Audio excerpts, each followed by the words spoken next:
Yeah, they said the first time that the world ended was with flood, right? The world was flooded with water because of sin.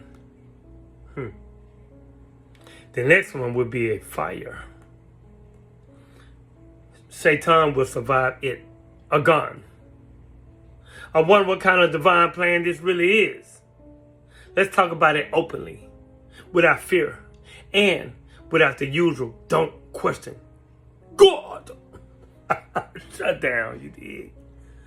Don't question God, shut down, you dig? Because if this is the plan for humanity, it deserves to be examined. First time in was the world being flooded with water because of sin, right? That's the story. Humanity got too corrupt, too violent, too far gone. So the decision was made up to wipe the slate clean. Rain for 40 days and 40 nights. Oceans rising, mountains covered. Every living thing outside the ark erased, eradicated. Animals, children, the elderly, the guilty, the clueless, all gone. And when it was over, we were told it was just this. It was justice. That it was mercy. That it was a reset button pressed by God who has seen enough.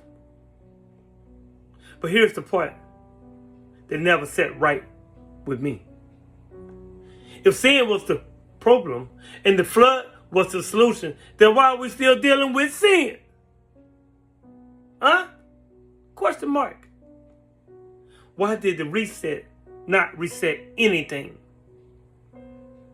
Why did the same violence, the same greed, the same betrayal showed up in the next generation with Noah's own sons? You can't flood the world to eliminate sin and then act surprised when sin shows up again. Right? That's not a solution. That's a pause button. And now we're told the next one will be a fire. Not water this time, but fire. The final purification. The earth burnt down to the ground, you dig? The heavens rolled up like a scroll. And everything and everything exposed. Everything will be judged. Everything will be consumed and gone. It's framed as justice. As the final act in a long divine play. But here's what stops me cold in my tracks, you dig? Satan will survive it again. Again. Satan will survive it again. Think about that. The flood didn't eradicate Satan. The fire won't eradicate Satan either. Did I not say that he's in hell where it's fire anyway? This one been called the source of evil, the accuser, the attempter, the reason humanity fell in the first place, walked through both apocalypses untouched.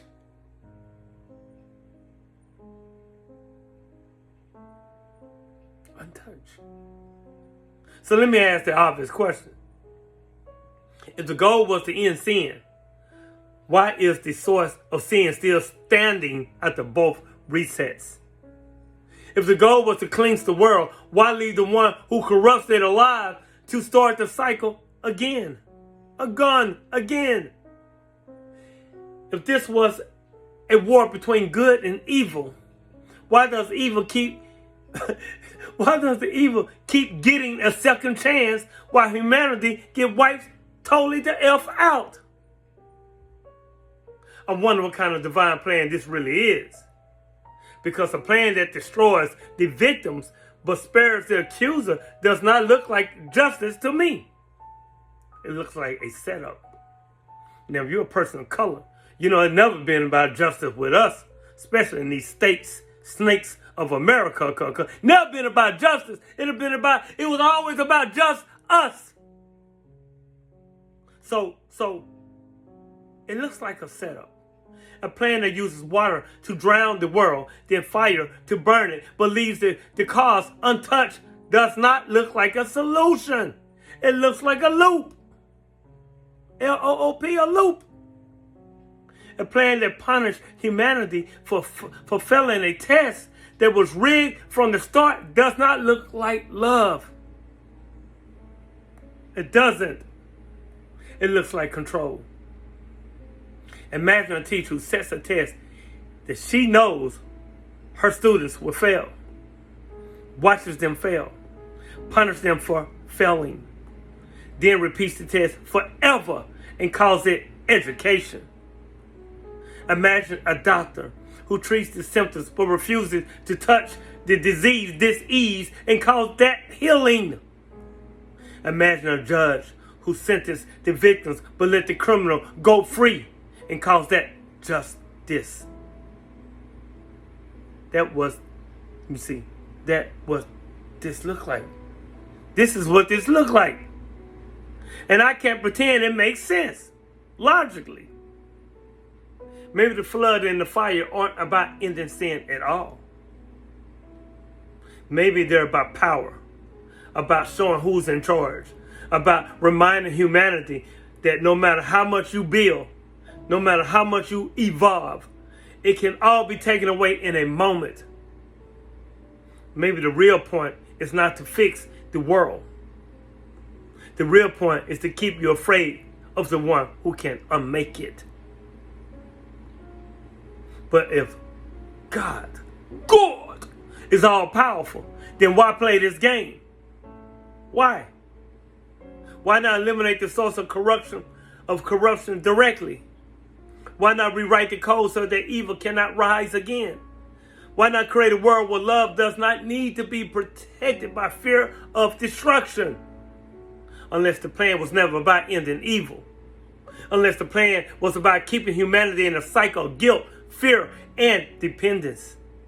Unless the plan was about making sure you never feel safe enough to stop needing the system that keeps threatening to decimate or destroy you.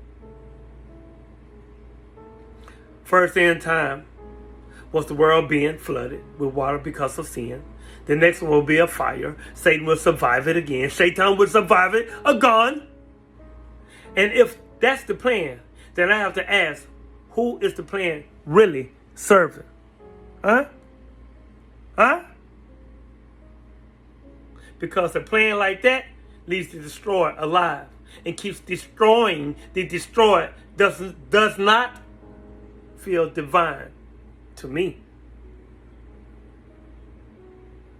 It feels like a story written by someone who needed you to stay small, scared, and compliant. So I ask you directly.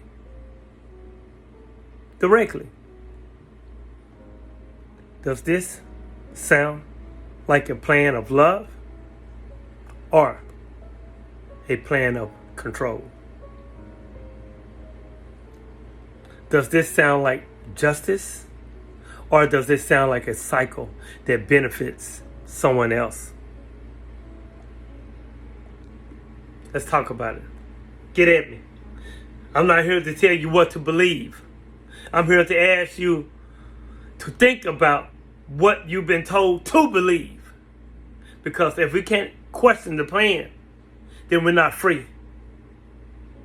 We're just waiting on the next flood or the next fire and hoping we're on the right side of it. Continue to unlearn, relearn, and learn. Continue to evolve. Peace.